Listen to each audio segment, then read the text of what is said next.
আসসালামু আলাইকুম। প্রিয় আমার সারা বাংলাদেশের মতো শ্রমিক ভাইদের প্রতি আমার একটা দাবি থাকবে, আমার প্রিয় হান্নান ভাইকে যেভাবে এক ফেসবুক আওয়া, এক টিকটক আওয়া গ্রামের 3 থানার মানুষকে উস্কানিমূলক দিয়ে এভাবে নির্মমভাবে হত্যা করছে, আমরা এই দেশের সরকারের কাছে এবং এই দেশের প্রশাসনের কাছে 24 ঘন্টার ভিতরে বিচার আমরা চাই।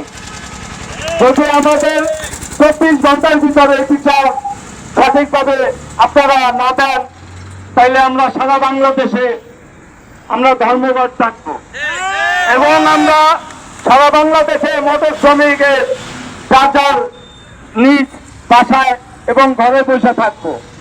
আমরা মোটর শ্রমিকের লোকজন আমরা গাড়ি চালাইতে দেয়, এই বাংলাদেশের চাকা চলে।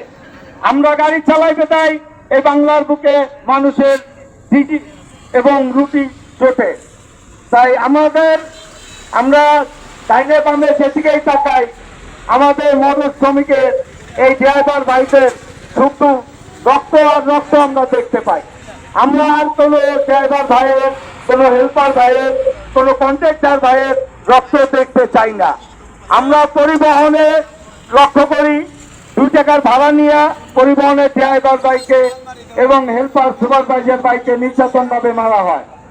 আমরা লক্ষ্য করি কোনো ড্রাইভার ভাইকে কোনো সিঙ্গেল রাস্তায় ঢুকলে তার সাথে রাত ব্যবহার করে তার সাথে জরিমানা নেওয়ার জন্য তার একটা বিভ্রান্ত সৃষ্টি দিতে ফেলাই দেয়। আমার যে হান্নান ভাইটাকে গণজোলানি দিয়ে মারা হয়েছে, এই টিকটকে এই ব্যক্তি উনি বলছে যে 20 থেকে 30 জন লোক মাইরা ফেলাইছে, 20 থেকে 30 জন 30টা অটো ভেঙে ফেলাইছে।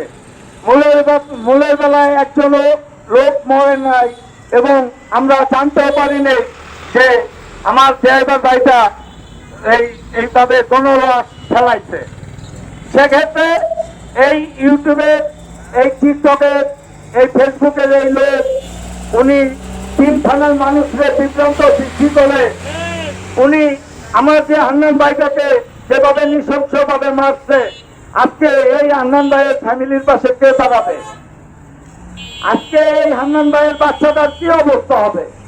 আজকে এই হান্নান ভাইয়ের বাপ মার কি অবস্থা হবে? আমি এই দেশের প্রশাসনের কাছে দাবি জানাবো এবং এই দেশের সরকার তারেক রহমান, ওনার কাছে আমি আমার দাবি রাখবো